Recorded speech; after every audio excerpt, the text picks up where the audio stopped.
Oke, teorema selanjutnya itu tentang yang pertama adalah tentang limit mutlak gitu ya. Tapi di sini disebutnya modulus.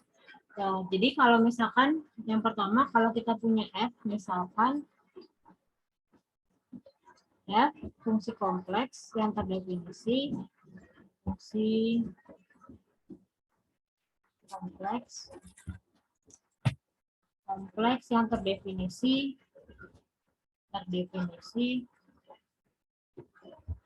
di daerah D, dia subset dari C. Oke, dengan Z0-nya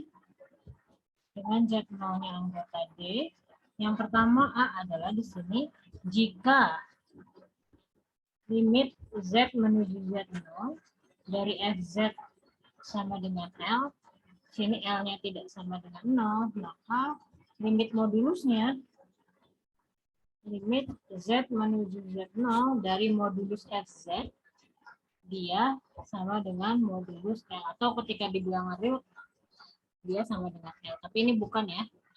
Oke, nah lalu selanjutnya yang B, limit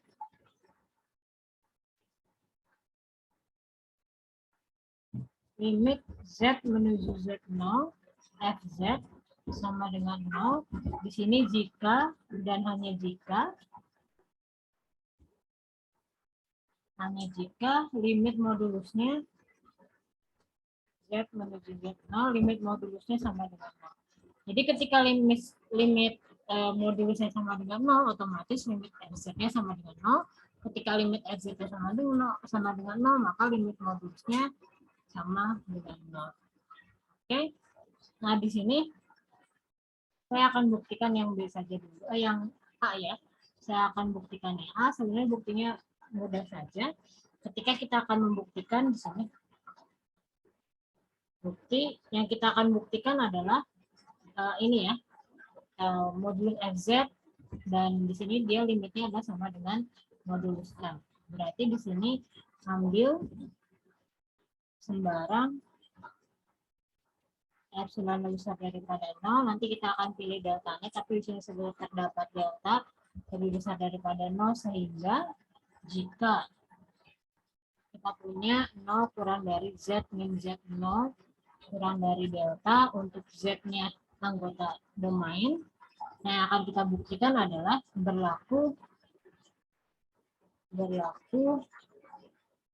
modulus dari modulus FZ kurangi modulus L gitu ya.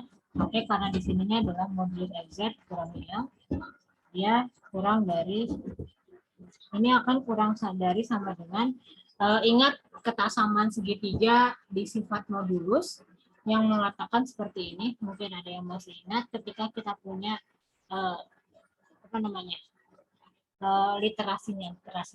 diksinya mungkin tidak akan sama dengan seperti ini. Ketika kita punya modulus Z, ini modulus W, dia akan kurang dari modulus Z min W gitu ya. Ini adalah bentuk ketasamaan segitiga yang lainnya. Itu, nah ini berarti dikonversi ke yang atas, yang sini berarti dia akan menjadi sama dengan modulus FZ min L. Nah ini ada kurang dari epsilon. Nah ini epsilonnya ini dia diperoleh dari sini, jadi ambil sembarang epsilon di sini, deltanya pun sama gitu ya. Jadi kita diketahui bahwa dari sini kita punya untuk setiap epsilon lebih besar daripada 0 terdapat delta yang ini. Oke, nah dari sini ini adalah diperoleh dari epsilon yang pertama. Lalu karena kita ingin membuktikan modulus FZ limitnya adalah sama dengan modulus L, maka kita pakai seperti ini. Lalu dengan sifat ketasamaan segitiga yang membentuk beberapa gitu ya, dia akan menjadi seperti ini. Maka terbukti dari sini dia akan kurang dari epsilon.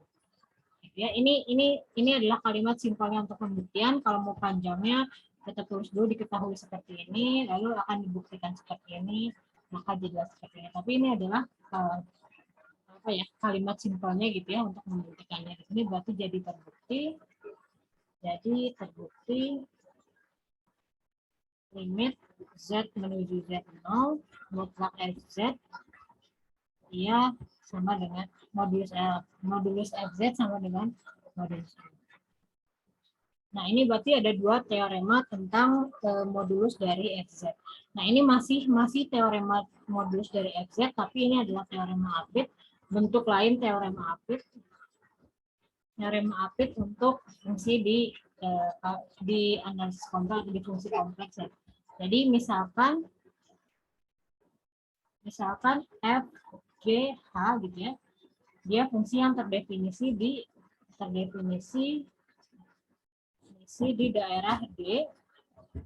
Ini adalah df iris dg, dia subset dari C, dan Z0 dia anggota dari D. Nah, jika diketahui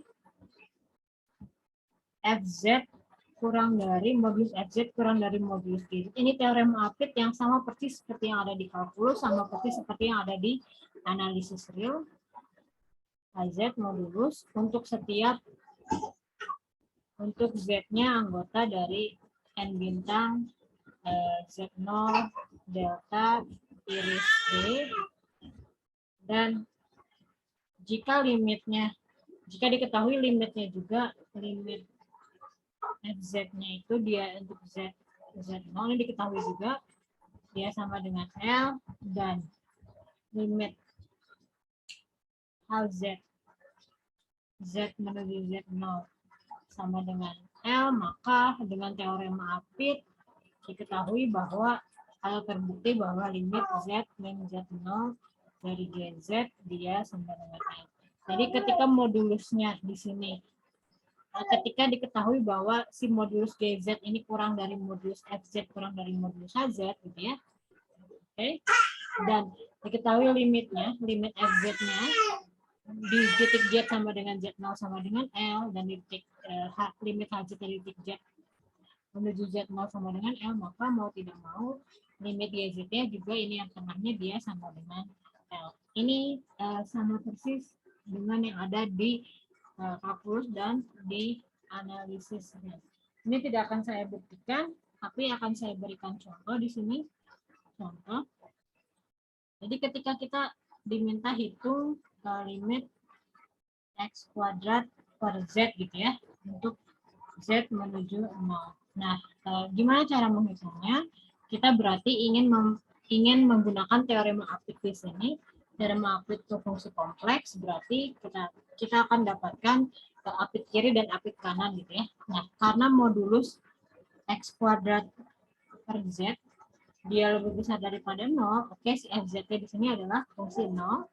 Ini dia sama dengan modulus X kuadrat per modulus Z. Ini kurang dari modulus X kurang dari sama dengan modulus Z gitu ya. Dan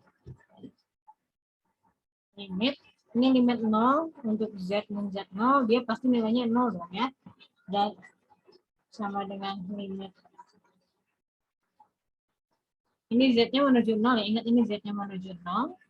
Oke, ini karena Z-nya menuju 0 gitu ya. Maka dia kurang dari ini X. Oke. Lalu di sini limit Z-nya dia Z menuju Z0. Ya, dia sama dengan 0. Maka limit X ya kuadrat per Z min Z0 dia sama dengan 0. Akibatnya dengan teorema di atas, maka limit Z menuju 0 dari X kuadrat per Z dia sama dengan 0. Oke.